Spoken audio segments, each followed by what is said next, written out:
Hi, I'm Maggie Gyllenhaal.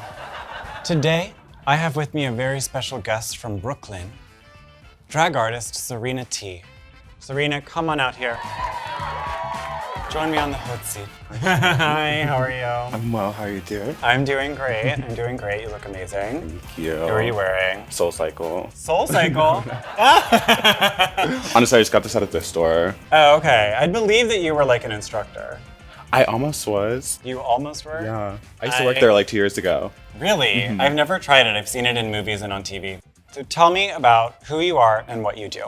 My name Serena Tea is like a play on the word serenity, which is something I try to like project into the community I'm a part of, which is based in Brooklyn. Yeah. I was born and raised in the Bronx. Yeah, so I'm kind of just performing all throughout Brooklyn. When I'm not doing that, I'm probably running around screaming and confused. It's like kind of my aesthetic. Right. I work at a coffee shop as well part-time.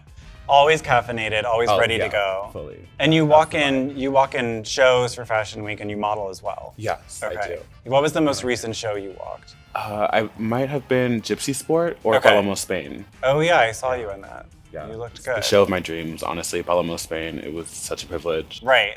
And you've also performed in drag in Chicago and LA and like Yeah. different cities. What's that experience like versus Brooklyn where you're so kind of immersed in the community?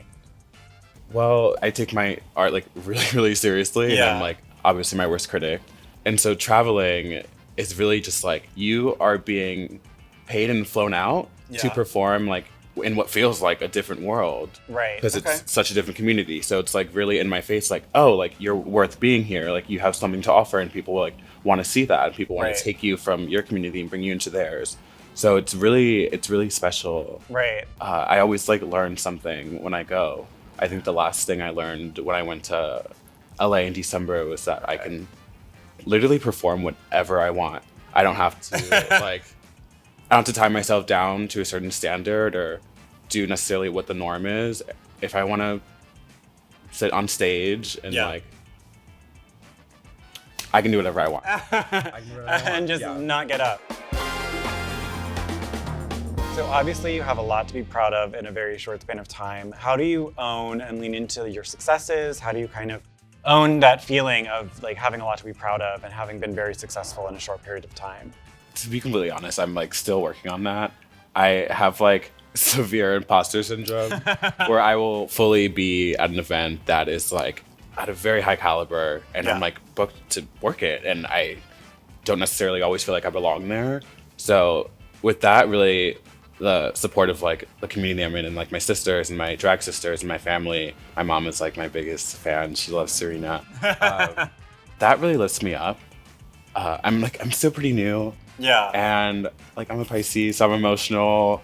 I'm still working on owning that fierceness and Yeah. carrying that confidence that I have in drag out of drag into like all my different relationships. But when I do feel prideful of my work, it's unreal. It's like I mean I identify as a cisgender man out of drag, so like I feel like I've been doing this for so long, but literally every time I paint my face, I'm like, girl, like it takes a lot of work to turn into like a woman. Yeah. Like, so the fact that I can literally change my gender and Yeah. like present it on a much more acceptable scale, Yeah.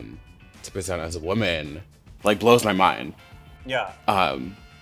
I know that's like how a lot of people that aren't familiar with drag feel as well, but like me, I've been doing this for what feels like forever, and it still blows my mind. Well, and you're very physical in your performances. Do you have a background in like dance or theater or something that you bring to the drag performances? I don't. I'm not You a don't? dancer. I get asked if I'm a dancer literally every day. I just get the way. Not a dancer. Not a dancer. Just so you know. I guess it's just like the way I carry myself. I don't know. It makes me think of actually something that this idea that I bring into my drag, where I Yeah. like to turn, traumatic events into like something beautiful. Like when I was younger, and I started a relationship with my father. I don't. Can you tell?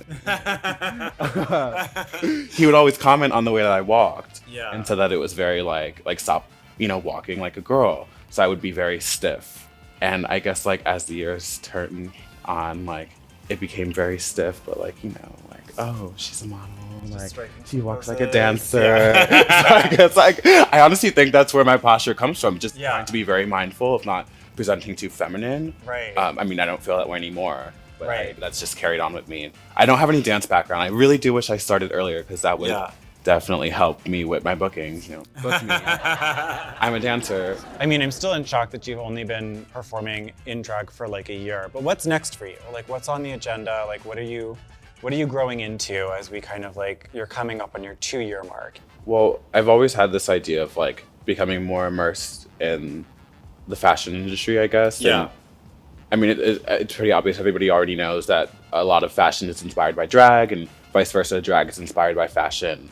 But recently, like even the other day, we had queens walking the Met Gala. Right. And I want to get to a point where it's like, oh, like instead of there's a drag queen walking the Met Gala, there's like, oh, it's this beautiful being walking the Met Gala. It's just walking a runway and it's normalized and it's not something that's fetishized or like I'm not getting like a cis pat on the back for it. Right. And it's not something that's seen as different, but something that's like acceptable by society standards to the point where it doesn't even need to be addressed. Yeah. So I guess it's just normalizing drag in the fashion industry is what I want to do. I guess I've been touching the waters like in a sense, but I want to really dive into that. Yeah.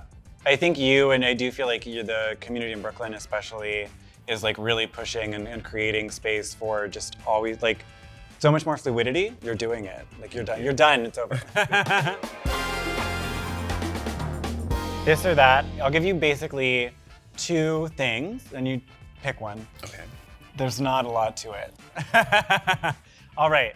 Iced or hot? Iced. Paper or plastic? Plastic. I'm sorry. I hate paper straws. They're the worst. It's fine. It's fine. It happens. Beaches or slopes? Oh, beaches. Yeah. Okay. I know. No one wants to ski. Like honestly. Twitter or Instagram? Instagram. Silver or gold? Silver. Sandwich or salad? Pizza. Okay, valid. It's kind of like a sandwich, right? Kombucha or death? What, like Kombucha, or death. like yeah. kombucha. That. Kombucha. Okay, fair enough. Lace or leather? Leather. That's true. You've had some good leather looks. I don't know if they're actually leather, but you've had some looks. They're Vinyl, good. like yeah, leather, yeah. in that family. Filter or no filter? Filter. Filter. Gym or nah? Gym. Okay. For sure. Chapstick or lipstick? Lipstick. LA or New York? New York. Boots. Thank you so much for being on the show. I really appreciate it. Thank you for having me, love. Of course. And I'm gonna take this champagne and see myself out. Cheers. Cheers to that. Bye.